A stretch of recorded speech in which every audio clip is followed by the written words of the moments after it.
Bien-aimés en Christ, c'est avec joie que nous vous retrouvons autour de la parole de Dieu ce mercredi 5 mars 2025, mercredi des cendres, donc qui inaugure le temps de carême de l'année liturgique C. Et le texte qui nous est proposé à la méditation est tiré du chapitre 6 de Matthieu, les versets 1 à 6, puis les versets 16 à 18. Prenons d'abord connaissance du contenu de ce texte avant de le méditer. Lisons au nom de Jésus. En ce temps-là, Jésus disait à ses disciples, « Ce que vous faites pour devenir des justes, évitez de l'accomplir devant les hommes pour vous faire remarquer. Sinon, il n'y a pas de récompense pour vous auprès de notre Père, de votre Père, qui est aux cieux. Ainsi, quand tu fais l'aumône, ne fais pas sonner la trompette devant toi, comme les hypocrites qui se donnent en spectacle dans les synagogues et dans les rues, pour obtenir la gloire qui vient des hommes. Amen, je vous le déclare. Ceux-là ont reçu leur récompense. Mais toi, quand tu fais l'aumône, que ta main gauche ignore ce que fait ta main droite, afin que ton aumône reste dans le secret. Ton Père qui voit dans le secret te le rendra. Et quand vous priez, ne soyez pas comme les hypocrites. Ils aiment à se tenir debout dans les synagogues et au carrefour pour bien se montrer aux hommes quand ils prient. Amen, je vous le déclare, ceux-là ont reçu leur récompense. Mais toi, quand tu pries, retire-toi dans ta pièce la plus retirée, ferme la porte et prie ton Père qui est présent dans le secret. Ton Père qui voit dans le secret te le rendra. Et quand vous jeûnez, ne prenez pas un air abattu comme les hypocrites. Ils prennent une mine défaite pour bien montrer aux hommes qu'ils jeûnent. Amen, je vous le déclare. Ceux-là ont reçu leur récompense. Mais toi, quand tu jeûnes, parfume-toi la tête et lave-toi le visage. Ainsi ton jeûne ne sera pas connu des hommes, mais seulement de ton Père qui est présent au plus secret. Ton Père qui voit au plus secret te le rendra. Disons Amen. Alors c'est un texte fabuleux que nous allons méditer. Alors mes bien-aimés, dans ce texte qui est un extrait du Sermon sur la montagne, Jésus nous invite à avoir de bons mobiles dans la pratique de la piété envers les hommes et envers Dieu. Envers les hommes, elle s'exprime par l'aumône et le pardon. Envers Dieu, par la prière et le jeûne. Alors nous avons retenu 2 points sur lesquels nous allons focaliser notre méditation. Le premier point, partager avec amour et discrétion. Le deuxième point, la prière et le jeûne, un acte de communion avec Dieu. Venons au premier point, partager avec amour et discrétion. Tout geste susceptible de faire du bien à son semblable doit se faire dans l'intimité et la discrétion, car nous avons besoin de l'approbation de Dieu et non des hommes, comme le faisaient les pharisiens. C'est Dieu autant voulu qui nous récompensera de nos actes, car à ses yeux, le pourquoi d'une œuvre est plus important que l'œuvre elle-même.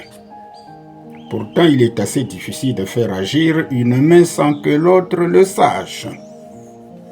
Mettons donc assez de délicatesse dans notre manière de donner et de faire le bien à d'autres, pour que cela passe assez inaperçu. Notre deuxième point, la prière et le jeûne, un acte de communion approfondie avec Dieu. S'agissant de la prière, comme tout autre exercice de piété envers Dieu, n'agissons pas dans le but d'obtenir les louanges des autres. Malheureusement, aujourd'hui, la pratique de prière décriée hier par Jésus continue à se développer et prend parfois une nouvelle connotation. On s'imagine qu'en offrant de nombreuses prières ou en criant plus haut, souvent au mépris du repos des voisins, on gagnerait mieux la faveur de Dieu. Et beaucoup de communautés, malheureusement, aiment prier à haute voix et à ciel ouvert, et cela dérange les voisins, parfois à des heures tardives où ils ont besoin de se reposer. Certains sont malades, d'autres veulent bien se reposer parce que demain ils doivent aller au travail. Alors, mes bien-aimés, Dieu connaît nos besoins avant même que nous ne les lui présentons. C'est à lui que nous parlons. C'est de lui que nous attendons la réponse. C'est pourquoi il n'est nul besoin de le prier de manière à être vu ou entendu des hommes par un tapage dérangeant. Pour ce qui est du jeûne, Jésus l'approuve, pourvu qu'il soit motivé par de justes raisons. Tous les efforts doivent être faits pour cacher nos sacrifices spirituels. Nous devons apparaître comme d'habitude. Le chrétien doit jeûner pour s'humilier devant Dieu, pour maîtriser son corps et obtenir de nouvelles directives sur un sujet précis, ainsi que la puissance du Saint-Esprit. Donc, deux choses essentielles qui nous amènent à jeûner, à nous humilier donc devant Dieu, c'est pour avoir de nouvelles directives sur un sujet précis, mais aussi pour que nous soyons remplis du Saint-Esprit. Le prophète Isaïe affirme que le jeûne le plus agréable à Dieu est l'humilité et les œuvres d'amour. Ce que nous pouvons lire en Isaïe 58, les versets 1 à 7. Ainsi, un jeûne sans humilité ni œuvre charitable n'est qu'un spectacle creux. En nous examinant nous-mêmes, il n'est pas toujours aisé de déterminer le mobile de nos actions de piété. Parfois, nous pensons agir pour Dieu, mais en fait, nous œuvrons pour notre propre intérêt, comme nous le dit Jérémie 17, verset 9. Donc, sachons pourquoi nous jeûnons. Alors, mes bien-aimés, le temps de carême est le moment le plus fort du temps liturgique, car c'est le temps où chaque chrétien est appelé à se remémorer et à raviver ou revivre dans son être intérieur la passion et la mort du Christ. Alors donc, c'est un temps très pertinent que chaque chrétien doit avoir conscience de se remémorer la passion et la mort que Jésus a subi à cause de nous pour notre rédemption. Alors, le passage soumis à notre méditation est en quelque sorte le texte fondateur du temps de carême. Car dans ce texte, on trouve les 3 piliers qui doivent guider le chrétien pendant ce temps de carême.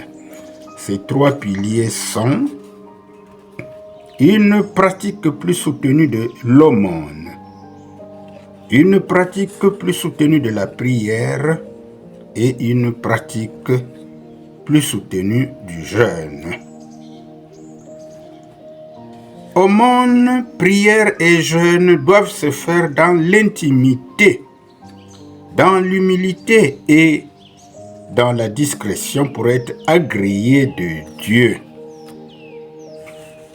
C'est donc le temps que l'Église nous donne de faire la rétrospection de notre marche spirituelle et chercher à se perfectionner pour davantage ressembler à Christ, notre modèle, notre Seigneur, notre Sauveur.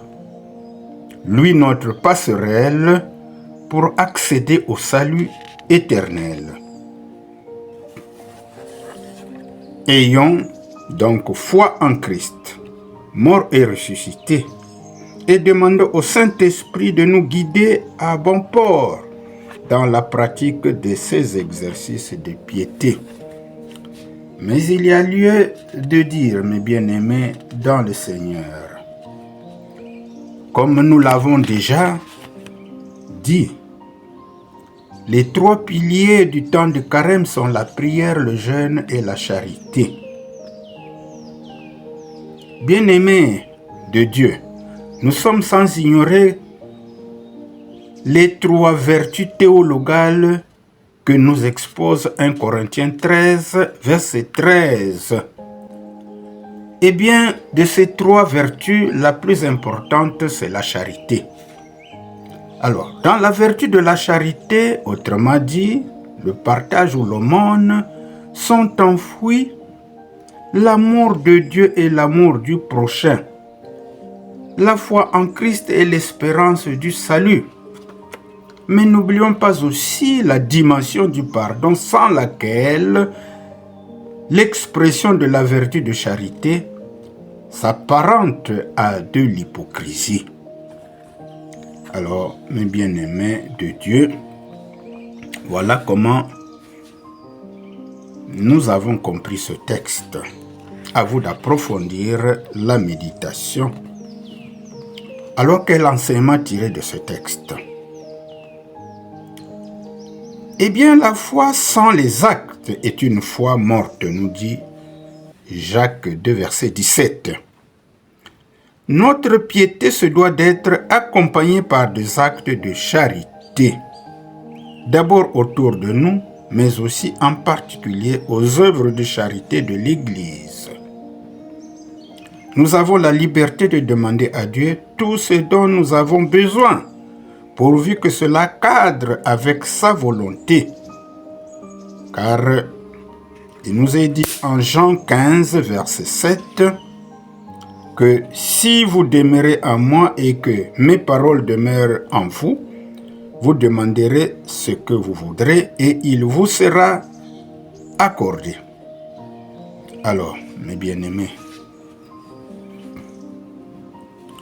je vous invite à lire et méditer les versets 3 et 6 du texte de Matthieu, chapitre 6.